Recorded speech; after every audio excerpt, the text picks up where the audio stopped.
안녕하십니까 여러분, 쌍수르입니다. 요즘 뉴스 보면 진짜 러닝 이야기밖에 없는 것 같지 않아요? 반포 운동장이 뭘 규제를 했네, 송파구에서 뭘 규제를 했네, 뭐 동네 사람들이 러닝 크루 때문에 시끄러워서 잠을 잘 수가 없네, 이런 이야기를 정말 많이 듣게 된 것 같아요. 사실 이런 운동 취미에 관심이 없었던 분들이라면 러너들 도대체 왜 저러는 거야? 라고 생각을 하실 수도 있겠지만, 코로나 전후로 해서 자전거를 시작한 분들이라면 분명히 느끼셨을 거예요.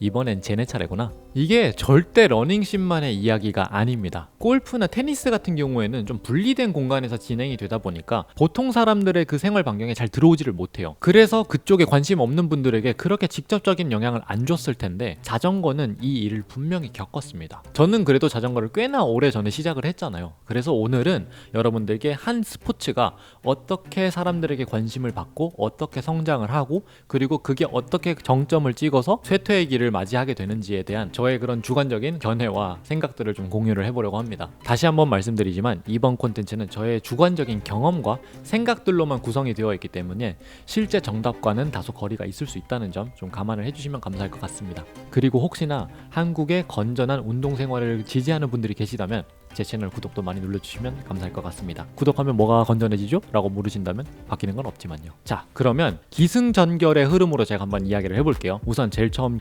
시작하는 단계죠. 어떠한 계기로 특정 운동이 굉장히 많은 사람들로 하여금 관심을 받기 시작합니다. 자전거 같은 경우에는 코로나로 집합 제한이 걸렸을 때, 야, 저기 저 사람들 자전거 타고 다니는데 저거는 규제를 아무도 안 하네? 뭐냐? 지금 밖에도 못 나가서 나 지금 스트레스 받아 죽겠는데 저거 좋아 보인다? 사람들이 우르르 막 몰려오기 시작합니다. 야, 뭔데? 야, 너 요즘 왜 이렇게 기분이 좋아 보이냐?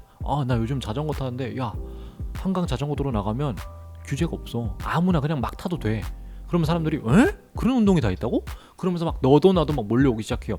야, 자전거 타면 재밌다니까, 막 춘천도 가고 그래. 야, 닭갈비를 내가 직접 가서 먹는다니까, 차 타고 가는 게 아니라 춘천까지 자전거를 타고 간다고? 이러면서 사람들이 막 신나서 막, 야, 자전거 좋은데? 뭔가 건강해지는 것 같고 유산소 운동, 심폐지구력도 좋아진다는 것 같으니까 너도 나도 관심을 가지고 이제 모이기 시작합니다. 이게 이제 첫 번째 단계죠. 골프는 또 어땠나요? 사람들이 막 그 정부 지원금을 받기 시작하면서 지갑이 빵빵해졌어요. 야, 나 지갑에 돈 좀 많은데 뭐 좀 괜찮은 거 좀 보여주고 싶은데, 나 좀 잘 사는 거 이제 좀 보여줄 때가 됐을지도 하면서 이 욜로라는 단어가 유행을 하기 시작합니다.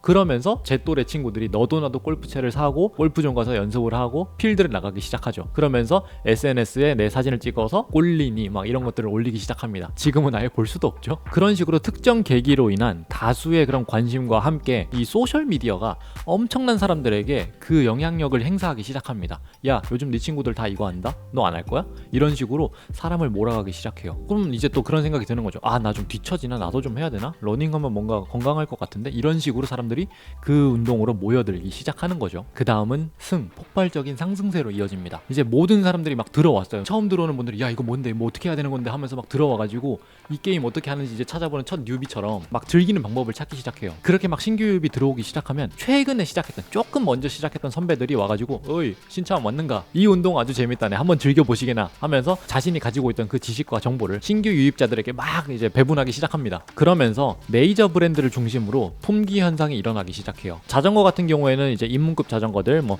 스페셜라이즈드 트랙, 뭐 요런 브랜드, 그리고 자이언트, 메리다 요런 브랜드에서 일단 사람들이 많이 사가는 거예요. 왜? 보편적으로 많이 알려져 있으니까. 자전거 의류, 라파로 막 몰려가기 시작하는 거죠. 이게 가장 검색하면 제일 먼저 나오고, 한강 나가보면 모두가 그걸 입고 있으니까 저 브랜드구나 하면서 그 브랜드로 사람들이 막 쏠려 들어가기 시작하면서 이제 원래 입던 사람들, 원래 그 자전거를 타던 사람들, 그리고 원래 그 운동화를 신던 사람들이 그 제품을 더 이상 찾을 수 없게 됩니다. 다 털어가는 거예요. 그냥 싹 다 털어가고 그 품절이라는 단어가 여기저기 막 덕지덕지 붙어 있는 걸 보면서 탄식을 하게 됩니다.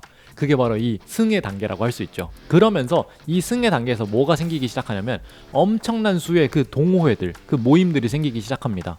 이 자전거 같은 경우에는 이제 크루라고 부르진 않기 때문에 동호회라고 불리고 있고요. 러닝에서는 이제 러닝 크루 이렇게 불리고 있죠. 그렇게 신규 유입된 유저들을 주축으로 엄청나게 많은 동호회와 크루들이 파생되기 시작합니다. 그 다음은 이제 정점인 전 단계로 들어오게 되는데, 이 단계가 아마 지금의 러닝이 놓여져 있는 단계쯤인 것 같아요. 승과 전 그 어딘가쯤. 여기서는 이제 어떤 일이 발생하냐면 너무나 많은 인구가 이쪽으로 쏠리기 시작하면서 이 문화가 엄청난 수의 이 인구를 수용할 수 없는 지경에 이릅니다. 그러면 어떻게 돼요? 이게 컨트롤이 안 되기 시작해요. 자전거 같은 경우에는 일반 공도를 차들과 같이 달리기 때문에 내 목숨과 직결된 운동입니다. 다른 운동이랑은 조금 달라요. 내 목숨이 진짜 왔다 갔다 하는 스포츠입니다. 그걸 안전하게 타기 위해서는 정말 선배들의 체계적인 그런 교육이 필요해요. 선배가 됐든 뭐 교육기관이 됐든 학원이 됐든 누군가가 이 사람들에게 자전거는 이렇게 타셔야 되고 저렇게 타시면 큰일 납니다. 이렇게 다치고요. 이렇게 불구가 될 거고 이렇게 죽을 수도 있습니다. 이런 식으로 뭐 공포심을 심어준다면 심어주는 거겠지만 진짜 그만큼 위험하기 때문에 어떻게 자전거를 타야지 안전하고 보통의 사람들의 생활에 영향을 주지 않고 자전거를 즐길 수 있는지를 알려주곤 했어요. 그런데 동호회가 너무 파생이 많이 되기 시작하니까 정말 너도 나도 동호회를 만들면서 예전에는 막 자전거 10년차, 15년차 이런 분들이 동호회를 만들었다면 1년차, 2년차가 동호회를 만들기 시작합니다. 왜? 내가 이 동호회 마음에 안 드는 게 있었거든. 이 동호회 좀 이게 마음에 안 드는데 이것만 개선되면 좀 괜찮아질 것 같은데 그럼 내가 나가서 하나 차려봐야겠다 하면서 내 지역구를 기반으로 조그마한 소규모 동호회를 만들기 시작하고 그 소규모 동호회마저도 지금의 그 대기 중인 인원들이 너무 많다 보니까 그 작은 동호회도 며칠만 지나면 순식간에 거대한 크루가 돼버리는 거죠. 그러면서 이제 동네 그 천변과 작은 자전거 도로가 막 침범당하기 시작합니다. 아니 이게 뭐야, 내가 평소에 산책할 때는 그냥 똥강아지를 산책하는 그런 동네 주민밖에 없었는데 뭐 이렇게 뛰는 사람이 많아? 라면서 이제는 뛰는 사람들이 막 그 사이를 헤집고 다니면서 그냥 산책하던 사람들이 이렇게 좀 피해 다니기 시작하고요. 자전거 같은 경우에는 이제 그냥 갑자기 도로를 점거하고 막 병렬주행, 삼렬주행, 교통에 방해를 하면서까지 사람들이 자전거를 타기 시작해요. 여러분들도 아마 쇼츠로 보셨을 거예요. 뭐 길 지나가다 갑자기 자전거가 띡 서가지고는 막 멈춰! 이러면서 막 자기 동호회 분들 막 지나갈 때까지 막 막고 기다리고 서 있고, 이게 절대 나이의 문제가 아니에요. 이건 그냥 그 문화에 대한 이해도가 되게 부족한 거예요. 근데 또 한편으로는 이게 어쩔 수가 없어요. 왜? 그냥 문화가 너무 갑자기 폭발하면서부터 사람들이 그냥 거기 너무 몰려서 이게 감당이 안 되는 거죠. 그러다 보니까 일상생활과 밀접한 스포츠들은 더 빨리 그 피드백이 오기 시작합니다. 그냥 동네 주민들이 아니 왜 이렇게 사람들이 몰려다니는 거야? 아니 인도가 이거밖에 안 되는데 다들 이렇게 2열 3열로 막 뛰어다니면 우리 보고 어디로 가라고, 노래는 왜 이렇게 크게 틀어놓는 건데 공공 에티켓 모르나? 이런 이야기가 나오게 되고, 자전거 같은 경우에는 아니 누가 사거리에서 좌회전을 해, 자전거는 훅 턴해야 된다고, 1열로 서서 가시라고요 여러분, 자전거 도로가 있잖아, 자전거 도로로 가야지 왜 차도에 나와서 타냐고, 이런 마찰이 자꾸 생기기 시작합니다. 그러면서 규제를 할 수 있는 부분에 대해서는 이제 지자체가 나서서 규제를 하기 시작하죠. 이제는 5인 이상은 모여서 뛰시면 안 됩니다. 안 돼요. 왜 안 됩니까? 공공의 이익인데 우리도 선량한 시민입니다. 우리도 쓸 수 있게 해주세요 라고 하기엔 여러분들이 다른 분들의 그 생활권을 너무 많이 침해를 하기 때문에 어쩔 수 없습니다. 이거는 저희가 규제를 해야겠어요. 그런 면에서 제가 이제 커뮤니티에 도대체 자전거는 왜 규제를 하지 않은 것인가, 이게 또 궁금해지더라고요. 그래서 여러분들의 의견을 묻는 그 게시글을 커뮤니티에 올려놨는데 혹시 여러분들이 생각하는 그런 의견이 있으시다면 거기에도 댓글로 좀 남겨주시면 좋을 것 같고요. 아무튼 이런 식으로 규제를 막 하기 시작해요. 골프와 테니스가 왜 그런 규제가 없었을까라는 생각을 해봤는데, 그건 일단 장비가 너무 비싸고요. 코트들이 너무 한정적이라서 부킹을 할 수 없는 경우가 너무나 많았어요. 그러다 보니까 그런 운동들은 뭐 일상생활에 영향을 주기도 전에 알아서 조용히 소멸을 했다고 생각을 하면 될 것 같기도 하고요. 그리고 이 승 단계에서 어떤 일이 발생하냐면 엄청난 수의 부상자가 발생하기 시작합니다. 왜냐면 모든 운동은 다치는 방법이 좀 정해져 있어요. 예를 들면 무리해서 뭐 미드풋이나 포어풋으로 뛴다던가, 아니면 힐 스트라이크가 너무 강하게 깡깡 이렇게 뛴다던가, 내가 실력이 안 되는데 카보나를 신었다던가, 자전거로 치자면 내가 컨트롤이 안 되는 자전거를 샀다던가, 다운힐을 너무 빨리 쏘아내렸던가, 바닥이 미끄러운데 내가 공기압 조절을 안 해서 그냥 미끄러졌다던가, 이런 식으로 사람들이 서서히 다치기 시작합니다. 그리고 그 저변에는 더 빨리 하고 싶고 더 잘하고 싶고 저 사람보다 내가 더 뛰어났으면 좋겠어라는 그런 마음이 없다고는 얘기 못할 것 같아요. 한국 사람들은 특히나 그 경쟁심이 굉장히 강한 편이니까요. 그렇게 주변에 부상자가 하나씩 생겨나기 시작하고 이제 사람들이 고민하게 됩니다.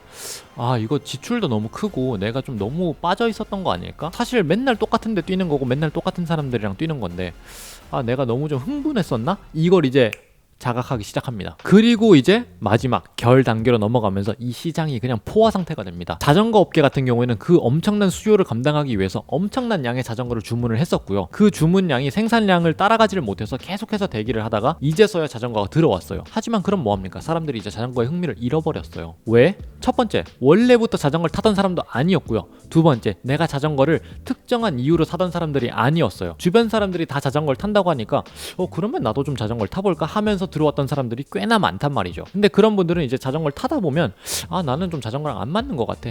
딴 거 해야겠다. 딴 거 뭐 없나 하면서 관심을 돌리기 시작한단 말이죠. 그 러닝도 마찬가지인 거죠. 모두가 뛴 데서 뛰긴 뛰었는데 모든 사람에게 러닝이 재미있을 수가 없어요. 누군가는 재미없기 마련입니다. 근데 이렇게 많은 사람들이 시작을 하면 그 비중도 커질 수밖에 없는 거죠. 그리고 그 러닝 인구를 감당하기 위해서 또 신발들을 엄청나게 들여오기 시작하고 이 브랜드 너무 많아서 식상하고 저기는 또 너무 좀 힙해서 좀 구하기가 힘들고 이거는 뭐 알 수 없는 브랜드고 이러저러한 이유들로 자전거와 신발 브랜드들이 하나하나 외면을 받기 시작합니다. 그때서야 그 업계가 느끼죠. 큰일 났다. 사람들이 더 이상 새 자전거를 사려고 하지 않는다. 사람들이 더 이상 새 운동화를 사려고 하지 않는다. 러닝 크루들이 자꾸 줄어들고 있다. 한강의 자덕들이 줄어들고 한강의 러닝 크루들이 사라진다. 이걸 느낍니다. 그리고 그 사라진 사람들은 다음 운동을 찾아서 다시 대기를 합니다. 다음번에 또 뭐 없나? 클라이밍 같은 거 해볼까? 사실 클라이밍도 살짝 유행을 했었죠. 아직 막 엄청나게 붐을 탔다라고는 얘기 못하겠지만 뭔가 새로운 거 없을까라는 이 인간의 도파민을 자극하는 새로운 재미를 찾아서 사람들은 떠나게 됩니다. 그 과정에서 나는 자전거 재밌었던 것 같아. 그냥 나는 자전거 쭉 타면 되겠다 하면서 자전거에 잔류했던 사람들, 그리고 나는 자전거가 재미없으니까 나는 다음 거 찾아야지 하면서 골프 갔다가 아니어서 테니스 갔다가 아니어서 러닝으로 왔다가 나는 러닝은 괜찮은 것 같아 하면서 누군가는 러닝에 남을 것이고 누군가는 나는 러닝도 재미없는 것 같아 다른 거 해봐야겠다 하면서 또 떠나갈 겁니다. 이렇게 엄청나게 거대한 사이클이 한 바퀴 도는 거죠. 그러고 나면 이제 시장에 남은 건 원래 타던 사람과 새롭게 유입된 인구 중에 한 5%에서 10% 내외에 남는 것 같아요. 그리고 엄청나게 깔려있는 이 재고들, 이 감당할 수 없는 재고와 천정부지로 올라가는 이 가격, 그것만이 남게 되는 게 이 스포츠 취미 업계의 그 거대한 사이클이지 않나라는 생각을 좀 해봤어요. 여러분들의 생각은 어떠신가요? 여러분들도 다 자전거를 타보셨고 이 자전거 업계의 그 분위기를 보셨을 거고 이 업계가 어떻게 치솟았다가 어떻게 망하는지, 그리고 그 과정에서 누가 욕심을 부렸고 그 욕심의 결과가 어땠는지는 여러분들도 분명히 보셨을 거예요. 그러면 그게 과연 저 러닝 시장에서는 나타나지 않을까? 저는 그렇지 않을 수도 있겠죠. 러닝에는 정말 거대한 브랜드들 많잖아요. 뭐 나이키, 아디다스, 뭐 뉴발란스, 언더아머, 이런 룰루레몬마저도 이 많은 거대 자본이 투하되어 있는 이 플레이어들이 이 러닝 시장 안에 들어가 있기 때문에 러닝은 어쩌면 다를지도 모르겠다라는 생각을 가끔은 합니다. 그리고 그런 생각도 해요. 러닝은 자전거랑 좀 달랐으면 좋겠다. 하지만 지금의 형세를 보아하니 이 승까지는 자전거와 똑같이 왔단 말이죠. 그러면 승에서 뭔가가 바뀌지 않으면 결도 결국은 똑같지 않을까라는 생각을 좀 해봅니다. 지금의 이 폭발적인 러닝 인구에 대한 여러분들의 생각도 댓글로 많이 남겨주시면 너무 재밌을 것 같아요. 이건 저도 저 혼자서만 챗GPT랑 이렇게 해보던 이야기라서 여러분들은 어떻게 생각하는지 정말 궁금하네요. 오늘 제가 준비한 영상은 여기까지고요. 저는 언제나 이런 이야기들을 항상 이 채널에서 하고 있으니까 관심이 있는 분들이라면 구독 많이 눌러주시고 댓글도 많이 남겨주시면 저희 또 즐거운 이야기 할 수 있을 것 같습니다. 그러면 저는 또 다음 영상으로 찾아뵙겠습니다. Bye guys.